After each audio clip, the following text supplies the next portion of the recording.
The term compact crossover often seems like a misnomer these days, but the 2015 Hyundai Tucson is bringing compact back. Measuring just 173.2 inches from nose to tail, the Tucson is about 7 inches shorter than Toyota's RAV4 and a whopping 14 inches shorter than Chevrolet's Equinox. Not surprisingly, the Tucson trails most rivals in passenger and cargo space, but it compensates with great maneuverability and a surprisingly high fun-to-drive factor. If you're looking for more of a hatchback on tippy toes than a true SUV, the Tucson could be a nice fit. So let's go ahead and check out this 2015 Hyundai Tucson. Now, our Tucson we have here is a limited, and it pretty much has every option you can get on the vehicle. And coming to the key fob design, I like the key fob.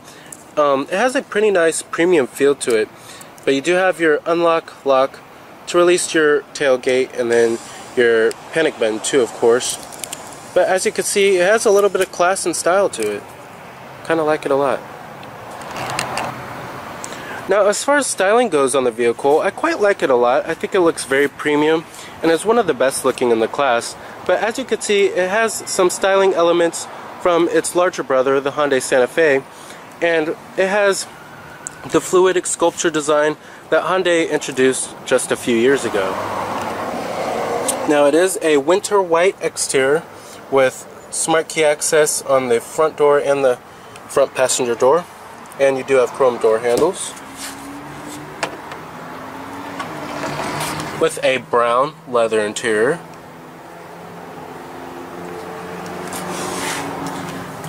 Your power driver seat controls, power recline, and your power lumbar.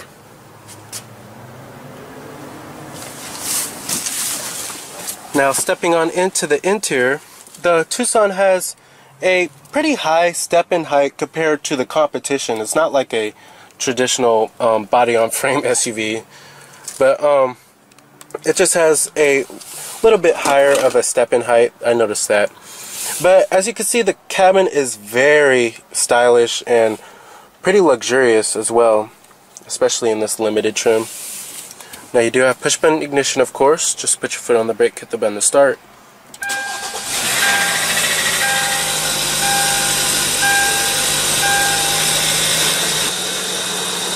Full leather-wrapped steering wheel.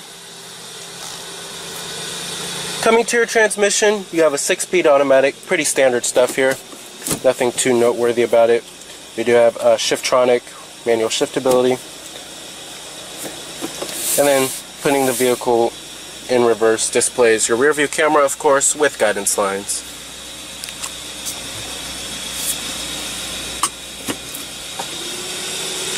And let's go ahead and turn on the lights. You do have your fog lights too, of course, and the hazards. Only the driver's window is automatic in the Tucson. And let's go ahead and pop up the hood and check out the engine bay. Heated exterior mirrors with LED turn signal indicators.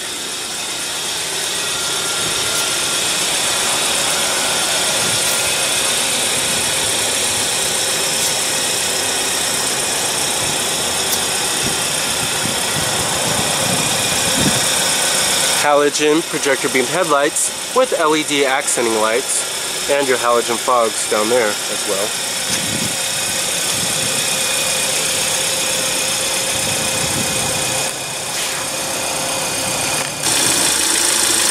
Now, under the hood, you will find the optional 2.4-liter four-cylinder, producing 182 horses with 177 pound-feet of torque. This is actually the optional powertrain, and the base powertrain is going to be a 2-liter four-cylinder engine that provides very underwhelming acceleration. I recommend avoiding that powertrain. Definitely go with this powertrain if you're going to go with the Tucson. Expect EPA numbers of 21 in the city and 28 on the highway, which is pretty average for the class. It's nothing too special in terms of fuel economy, but at least it doesn't use anything like a CVT to boost up fuel economy.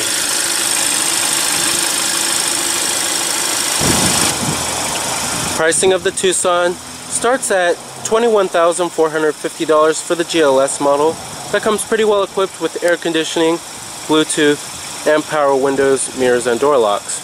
Now, coming up to the SE model, that starts at $23,500, and then you have the Limited, which starts at $26,200, and then you have the Walking Dead model, which is a pretty interesting name.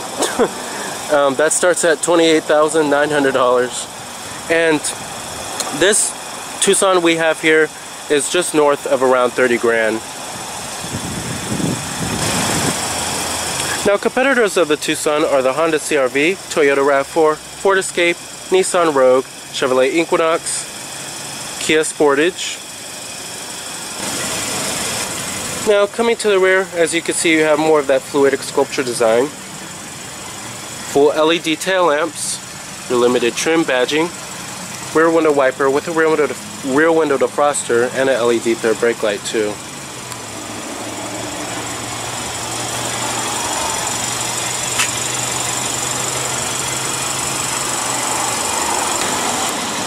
Now, like I said, EPA numbers are at 21 in the city and 28 on the highway. Total vehicle price is $30,030. Power windows, power door locks, power mirrors. Of course, nice soft touch armrest and soft to the touch on the mid door panel, and pretty good quality on the upper door panel as well.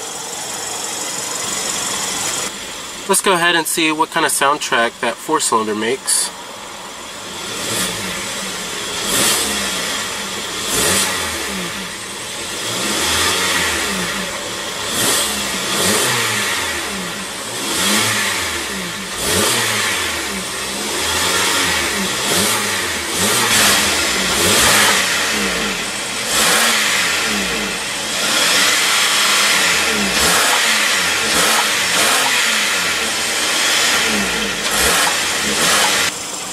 Very nice. Actually doesn't sound half bad. Now, as far as materials and build quality goes, it's pretty average for the class inside of this cabin here. Don't expect to find anything like a soft touch dashboard, but the graining of the plastics have a very nice feel to them. And other cars like the Ford Escape will feel a little bit nicer inside in terms of their materials. But it's pretty average for the class. They're all the places where you need to be like soft to the touch, like your armrest and the mid door panel and on the center console. Those are all the very important places. Now, coming down to the center stack controls, I like these center stack controls and how they made it very simple and clean looking. But you do have dual zone automatic climate control. I don't even think you can get it any like cleaner than this. And here's your fan speeds, your front window defroster, of course. Heated seats are located right here for the driver and passenger, and they are two-staged. Down here you will find two 12-volt power outlets, a USB port, auxiliary input, and then a little storage cubby down here. Then you have your cup holders right here, and then coming to the center console, no power outlet or anything like that of that nature. The center console is okay, an okay size. It's not really big or too small either. Now, coming up here, you have your garage home link, auto dimming rear view mirror, and Hyundai's Blue Link telematics system, which is kind of like OnStar. And then you have your sunglass container. And you also do have a panoramic sunroof as well, which gives the cabin a much more airy feel inside of here.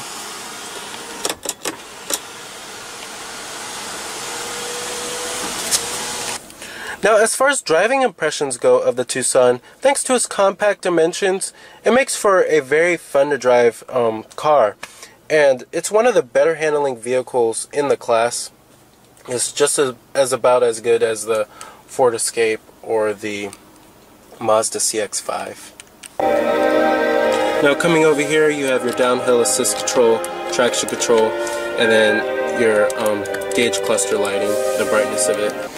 Now, as far as seating comfort goes, the seats are pretty well bolstered. They have a pretty nice, decent amount of cushion to them. They're not the most comfiest seats I've ever sat in.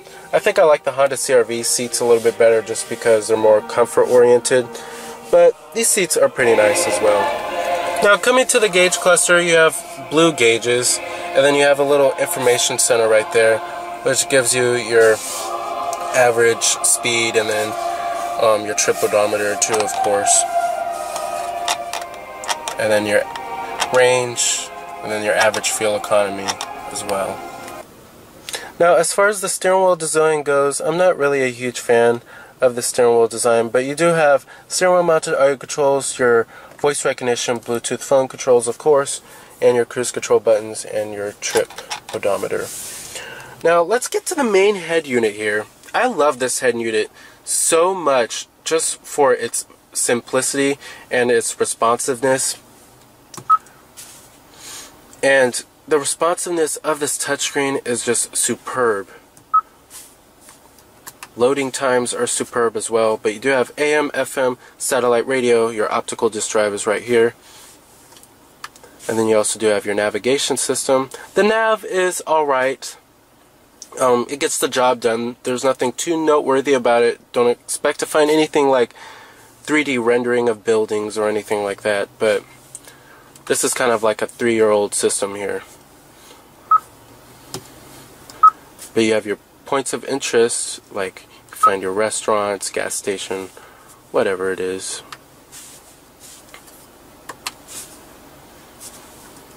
And then you also do have an SD card slot for the map.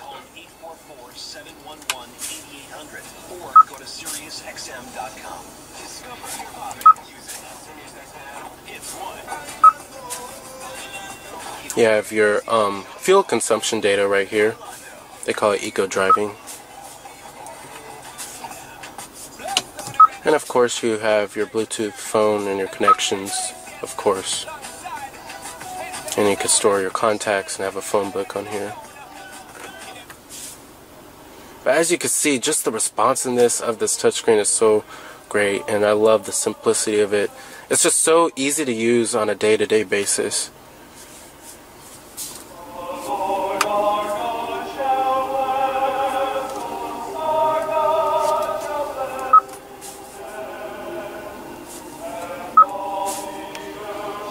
And you do have HD radio as well. Oh. Now, if you want something that has a little bit more passenger and cargo space, then you're probably going to want to step up to the Santa Fe Sport, which has way better cargo space and passenger space than the Tucson. Now, as far as visibility goes, it's not that great inside of this car. The seat pillar is very thick, and that creates a huge blind spot back there. Very big blind spot, and the glass area all around is not that great either. Alrighty, and let's go ahead and shut down the Tucson. Let's go ahead and check out the rear seat passenger space as well as the trunk capacity.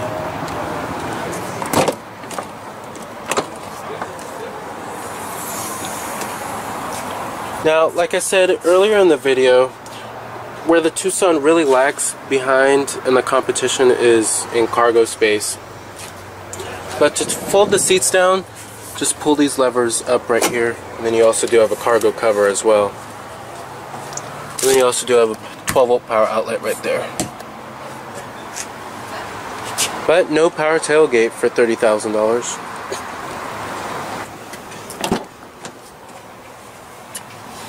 Materials do follow back through on the rear, so thankfully they didn't cheapen out.